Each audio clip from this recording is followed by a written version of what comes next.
அனைத்து நண்பர்களுக்கும் வணக்கம். உங்கள் ஆஸ்ட்ரோ பழனிசுவாமிகள் பேசுகிறேன்.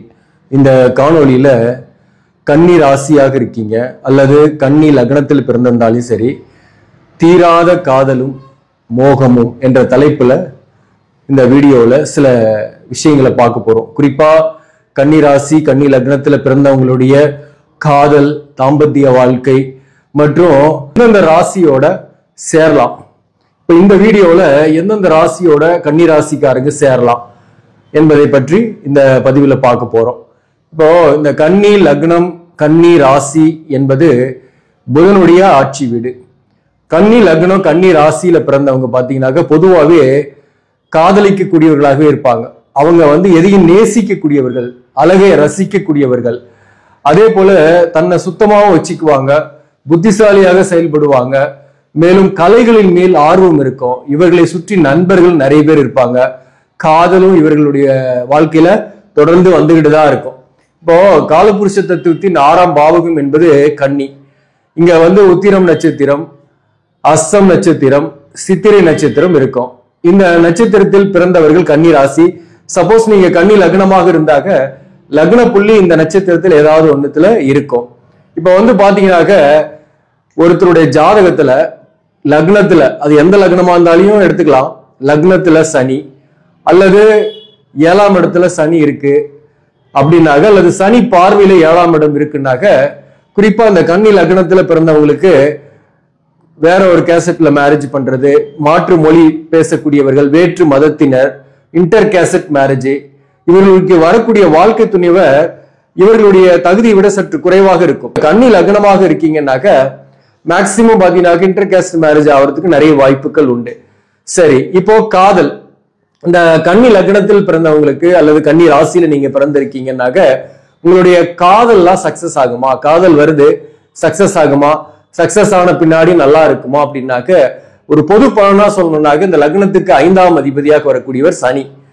சப்போஸ் 5ஆம் இடத்திலேயே சனி இருந்துருச்சுனாக்க அவர்களுக்கு காதல் சக்சஸ் ஆகிறதுல, கன்னி ராசி பொதுவாகவே அவர்களுக்கு ஒரு தீராத காதல் இருக்கும். அப்படின்னா என்னன்னா, அவர்கள் எதிர்பார்த்த அந்த லவ் அஃபேர் கிடைக்கிறதுல, வாழ்க்கை துணைவரை நிறைய பார்த்துக்குவாங்க, வாழ்க்கை துணைவர் மேல நிறைய அன்பு கூட வைப்பாங்க. ஆனா இவர்களுடைய பாயிண்ட் ஆஃப் வியூல வாழ்க்கை துணைவர் இவர்களை புரிந்து கொள்ளவில்லை அல்லது வாழ்க்கை துணைவர் இவர் எதிர்பார்த்த அன்பை காட்டவில்லை என்ற நினைப்பு கன்னிராசி அல்லது கன்னி லக்னத்துல பிறந்தவங்களுக்கு இருக்கும். அதனாலதான் தீராத காதல் அப்படின்னு சொன்னது. இவங்களுக்கு அந்த காதல் வேட்கையும் சரி, அந்த உண்மையான அன்பும் என்பதும் சரியா கிடைக்காததுனால அவங்களுக்கு அது ஒரு குறைபாட்டோடையதான் இருக்கு. ஸோ தேடுதல் என்பது தொடர்ந்து கொண்டேதான் இருக்கும் இவருடைய வாழ்க்கையில. இது ஒரு பொது பலனாதான் சொல்றேன். எக்ஸப்ஷன் கொஞ்சம் பேர் இருப்பாங்க. எப்பயுமே ஒரு 10% பேர், நான் எனக்கு காதலும் வேணாம், எதுவுமே வேணாப்பா, ஆளை விட்டா போதும், நான் பாட்டு ஒரு வேலைக்கு போயிட்டு நிம்மதியா ஒரு பொண்ணை பார்த்து கல்யாணம் பண்ணிக்கிறேன், எப்படியோ ஒன்று கடகட்ட வாழ்க்கை அப்படின்னு இருக்கிறவங்களும் இருக்கிறாங்க. நான் ஜென்ரலா சொல்லக்கூடிய விஷயம் என்னன்னா, கன்னி ராசி அல்லது கன்னி லக்னத்துல பிறந்தவங்களுக்கு ஒரு ஏக்கங்கள் இருந்துகிட்டே இருக்கு. அது பாத்தீங்கன்னாக்க ஒரு அன்பு இல்லை, ஒரு பாசம் இல்லை, ஒரு நேசிப்பு இல்லை, நம்மளை நேசிக்கக்கூடிய ஆள் இல்லை, நாம ஆனா நேசிக்கிறோம், நாம அன்பை கொடுக்கிறோம் அப்படின்ற எண்ணம் இருக்கும். அதே போல இவங்களுக்கும் விதிப்படி, கர்மாவின் படி கன்னி ராசி அல்லது கன்னி லக்னத்துல பிறந்தவங்களுக்கு யார் மேல அதிகமா பாசம் வைக்கிறாங்களோ அவங்க கிட்ட இருந்து அன்பு கிடைக்கிறது இல்லை, அல்லது அவங்களால பாதிக்கப்படுறாங்க, அல்லது அவங்களை விட்டு பிரிந்து இருக்கக்கூடிய சூழ்நிலையை ஏற்பட்டுருது. அதுதான் இவங்களுடைய கர்மா, விதி. சோ அந்த வகையிலையும் இவங்க தேடக்கூடிய அந்த காதல், தீராத காதல் தீராமையே இருக்கு. 5ஆம் இடத்துல குரு இருக்கு, வக்கரமா இருக்கு. அப்ப நீசபங்கம். ஏன்னா மகரத்துல குரு நீசம், வக்கரமான நீசபங்கம். இதே குரு தான் 7ஆம் அதிபதியாக வராரு. அப்போ 7க்குரியவன் 5ஆம் இடத்துல இருந்தா அது வக்கரமானாக கலஸ்தர தோஷம். அப்போ காதல் சக்சஸ் ஆகும், கல்யாணம் ஆகும். ஆனா கல்யாண வாழ்க்கையில பிரச்சனைகளை உருவாக்கும்.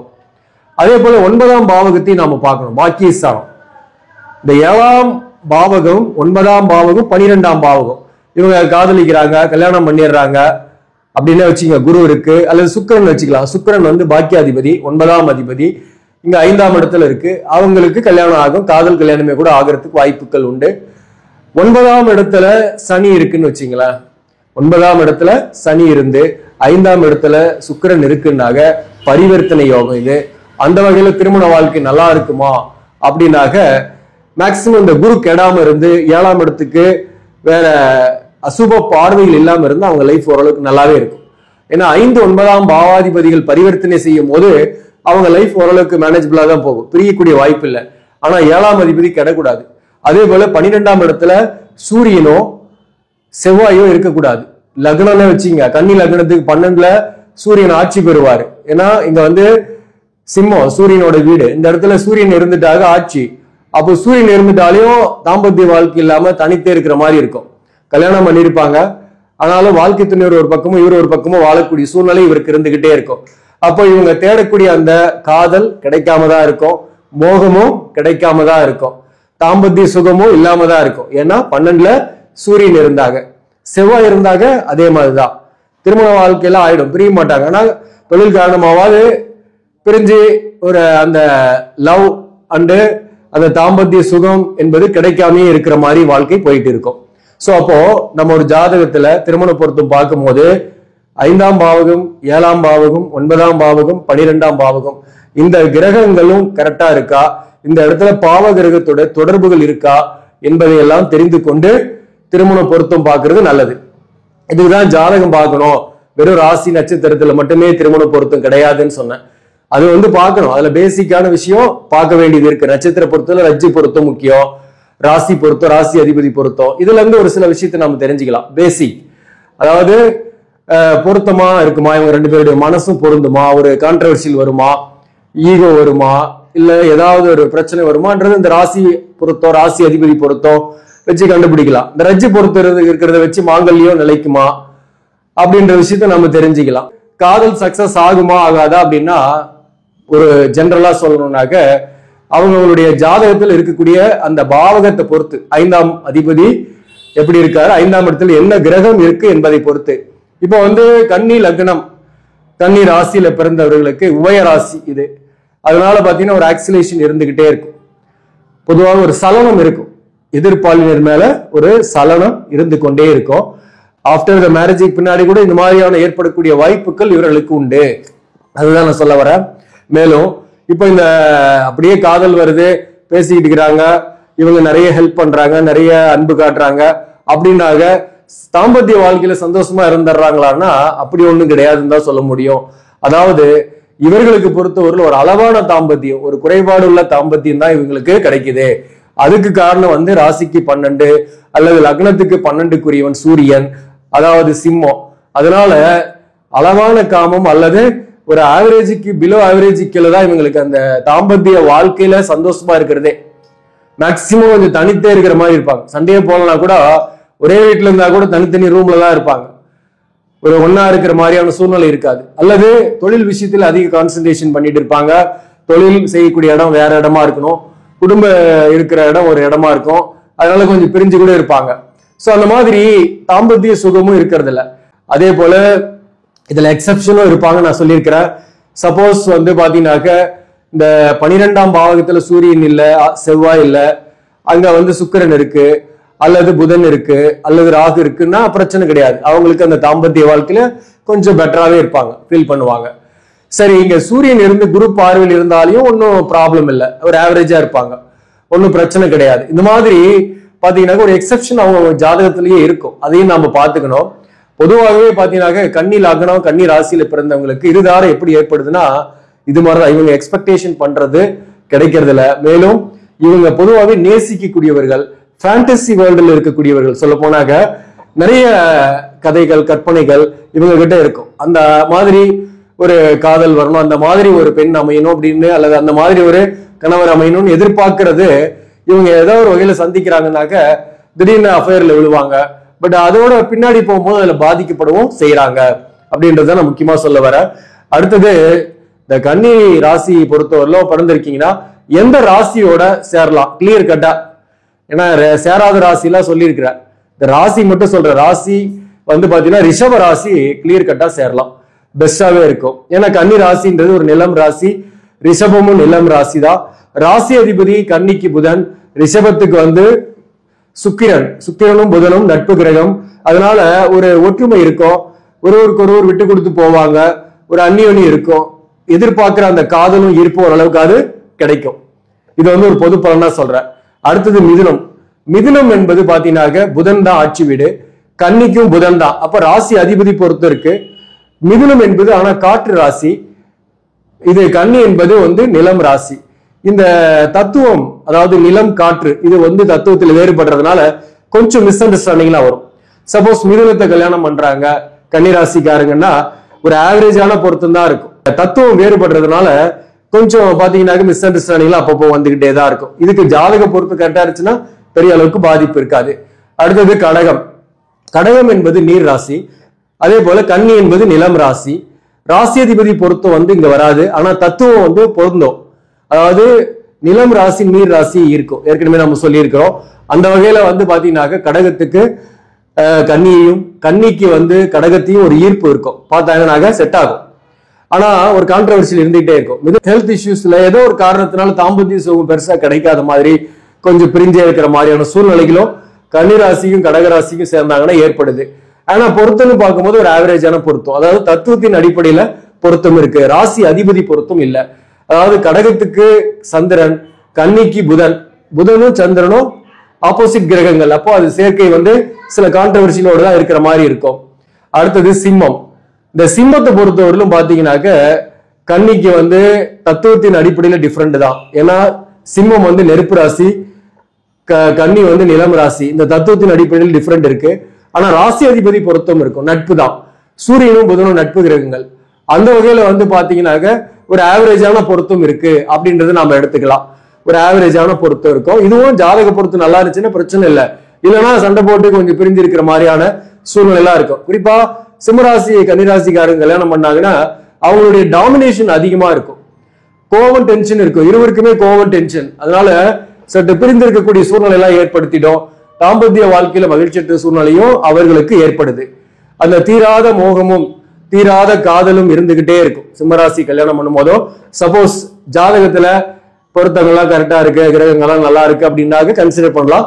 இது நீங்க சப்போஸ் லவ் பண்றதா இருந்தாங்க, இல்லைன்னா வரன் பாக்கறது கல்யாணம் பண்றதா இருந்தா அதை அவாய்ட் பண்ணலாம். இப்போ வந்து பாத்தீங்கன்னா துலாம் ராசி.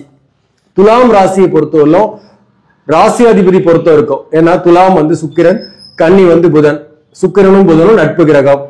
அதே போல இங்க துலாமை பொறுத்தவரையிலும் இது வந்து காற்று ராசி, அதே போல இந்த கன்னி வந்து நிலம். அப்போ வந்து இதுவும் வந்து பாத்தீங்கன்னா தத்துவத்தின் அடிப்படையில் டிஃபரன்ஷியேட் ஆகிறதுனால கொஞ்சம் கான்ட்ரவர்சியெல்லாம் இருந்துகிட்டு தான் இருக்கும். ஸோ அப்போ வந்து ஒரு ஆவரேஜான பொருத்தம் தான் துலாமுக்கும். விருச்சிகம் என்பது பாத்தீங்கன்னாக்க நீர் ராசி, இது வந்து கன்னி ராசி. கன்னி ராசி வந்து கன்னி ராசி நிலம் ராசி, இதுவும் பொருத்தமாகும். அதாவது தத்துவத்தின் அடிப்படையில ஒரு ஈர்ப்பு இருக்கும். கல்யாணம் பண்ணிட்டா மிஸ் அண்டர்ஸ்டாண்டிங் நிறைய இருக்கும். கன்னியோட அதிபதி புதன், விருச்சிகத்தின் அதிபதி செவ்வாய். செவ்வாயும் புதனும் சேர்ந்து என்ன ஆகும், சண்டை போட்டுட்டே இருக்கிற மாதிரி இருக்கும், நிறைய மிஸ் அண்டர்ஸ்டாண்டிங் வரும், ஒருத்தருக்கு ஒருத்தர் விட்டு கொடுக்காத சூழ்நிலைகள் இருக்கும். இதுல அதிகமா பாதிக்கப்படுறவங்க கன்னிராசியா தான் இருப்பாங்க விருச்சிகத்தை கல்யாணம் பண்ணும் போது. இதுல ஒரு 7 வருஷம் கஷ்டப்பட்டு அப்படியே ஓடிட்டாங்கன்னா அதுக்கப்புறம் வேணா ஓரளவுக்கு ஒற்றுமை வரும். அப்போ மேட் ஃபார் ஈச் அதர்ன்ற லெவல்ல வாழ்வாங்க. அதுக்கு அடுத்தது தனுசு ராசி. இந்த தனுசு பாத்தீங்கன்னாக்க செட் ஆகாது. ஏன்னா தனுசு வந்து குரு, அதே போல நெருப்பு ராசி, ராசி அதிபதி பொருத்தமும் வர்றதில்ல, தத்துவத்தின் அடிப்படையிலையும் பொருத்தம் வர்றதில்ல, ஈகோ நிறைய கிளாஸ் ஆயிடும். தனுசு ராசியும் கன்னி ராசியும் கல்யாணம் பண்ணிக்கிட்டாங்கன்னாக்க நிறைய ஈகோ, நான் பெரியவன் நீ பெரியவன் சண்டை போட்டே பிரிஞ்சிருவாங்க பாத்தீங்கன்னா. அதனால இதை அவாய்ட் பண்றது தான் நல்லது. மகரம் வந்து இவங்களுக்கு செட் ஆகும். மகரம் வந்து நிலம் ராசி, அதே போல கன்னி வந்து நிலம் ராசி. அப்போ வந்து மேட் ஃபார் ஈச் அதர்னு இருப்பாங்க. ஜாதக பொருத்தும் பார்த்துக்கணும், ஓரளவுக்கு விட்டு கொடுப்பாங்க ரெண்டு பேருமே. தொடர்ந்து கொஞ்சம் சின்ன சின்ன மனசங்கடங்கள் எல்லாம் கூட நிறைய கூடவே டிராவல் பண்ணுவாங்க மகர ராசியை பொறுத்தவரையிலும். கும்பராசியை பொறுத்தவரையிலும் பாத்தீங்கன்னாக்க கண்டிப்பா சஷ்டகம், இது காற்று ராசி. ராசி அதிபதி பொருத்தம் இருக்கும், சனி புதன் நட்பு. ஆனாலும் தத்துவத்தின் அடிப்படையில ஆப்போசிட்டா வருது இல்லையா. அதனால சப்போஸ் காதலிக்கிறீங்கன்னாக ஜாதக பொருத்தம் இருக்கும் பட்சத்துல நீங்க கன்சல்ட் பண்ணலாம். இல்லைன்னா சண்டை வந்துகிட்டே இருக்கும், கொஞ்சம் மிஸ் அண்டர்ஸ்டாண்டிங் இருக்கும். கும்பமும் கன்னியும் சேரும் போது சஷ்டகம், அதனாலதான் சொல்றேன். இப்ப கும்பமும் கன்னியும் அதே சஷ்டகம், அதே போல இங்க வந்து பாத்தீங்கன்னா கன்னியும் சிம்மமும் சஷ்டகம் வருது இல்லையா. அதே மாதிரிதான் சண்டை சச்சரவு, ஈகோ கிளாஷ் ஆகுறது, டாமினேஷன், ஒருத்தரோட டாமினேஷன் அதிகமா இருக்கும், பிடிவாதம் இருக்கும், அதுதான் பிரச்சனையாவே இருக்கும். கும்பத்தை கல்யாணம் பண்ணும்போது அதே போல மீனத்தை கல்யாணம் பண்ணலாமா, அதுதான் நிறைய பேருடைய கேள்வி. மீனம் கன்னி சமசப்தம ராசி, ரெண்டுமே உபய ராசி, ராசி அதிபதி பொருத்தும் கிடையாது குரு. அதே போல இங்க புதன், கன்னிக்கு புதன், குரு வந்து மீனத்துக்கு, ராசி அதிபதி பொருத்தும் கிடையாது. தத்துவத்தின்படி பொருத்தமும் இருக்கு. ஏன்னா மீனம் என்பது நீர் ராசி, கன்னி என்பது நிலம் ராசி, ஒன்றை ஒன்று ஈர்க்கும். அந்த அடிப்படையில் அந்த விஷயத்துல பொருத்தம் இருக்கு. அதே போல இங்க சமசப்தமா வர்றதுனால நிறைய மிஸ் அண்டர்ஸ்டாண்டிங், கான்ட்ரவர்ஷியலும் இருந்துகிட்டே இருக்கும். சின்ன சின்ன விஷயத்துக்கு கூட சண்டை வந்துகிட்டே இருக்கும். அது ஒண்ணுதான் பிரச்சனை. ஒரு நேரத்துல கோவப்பட்டு சத்தம் போடுறாங்கன்னா ரெண்டு பேரும் ஈக்குவலா சத்தம் போட்டு சண்டை போட்டுக்குவாங்க. ஒரு நேரத்துல அன்பு காட்டுறாங்கன்னா ரெண்டு பேரும் ஈக்குவலா அன்பு காட்டுவாங்க.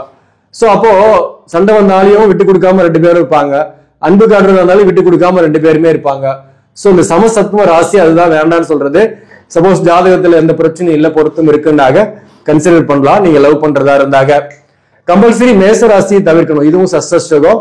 அதே போல ராசி அதிபதி பொருத்தம் வராது. மேலும் இங்க தத்துவத்தின் அடிப்படையிலும் மேஷம் என்பது பாத்தீங்கன்னாக்க நெருப்பு ராசி, அதே போல கன்னி நிலம் ராசி, இதுவும் மேட்ச் ஆகாது. இதெல்லாம் திருமண பொருத்தத்தின் முன்னாடி நீங்க இதெல்லாம் பாக்குறதுக்காக தான் முக்கியமா இந்த வீடியோ வந்து நம்ம எடுக்கிறது. ஆக நண்பர்களே, இந்த பதிவு உங்களுக்கு பிடிச்சிருந்தாங்க லைக் பண்ணுங்க, இதை மற்றவர்களுக்கும் ஷேர் பண்ணுங்க. இன்னும் நம்ம சேனலை சப்ஸ்கிரைப் பண்ணாம பாக்குறவங்க சப்ஸ்கிரைப் பண்ணி கண்டினியூ பண்ணுங்க. இதன் மூலம் உங்களுக்கு ஒரு சரியான ஜோதிட தகவல்களும் ஆன்மீக தகவல்களும் கிடைக்கும். நன்றி, வணக்கம்.